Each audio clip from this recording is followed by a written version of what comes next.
সোনামুড়ায় CPIM কার্যালয়ে হামলা, 4 রাজ্যে বিজেপির জয়োল্লাসের মাঝেই উত্তেজনা।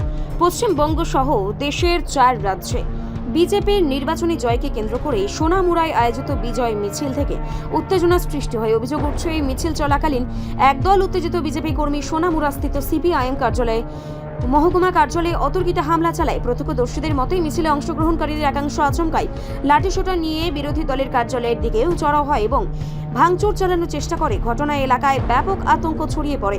তবে পরিস্থিতি চরম আকার ধারণ করার আগেই স্থানীয় বিজেপি মণ্ডল সভাপতি শুভ্রজিৎ দাসের হস্তক্ষেপে বড় ধরনের ক্ষয়ক্ষতি থেকে রক্ষা পায় সিপিআইএম অফিসটি।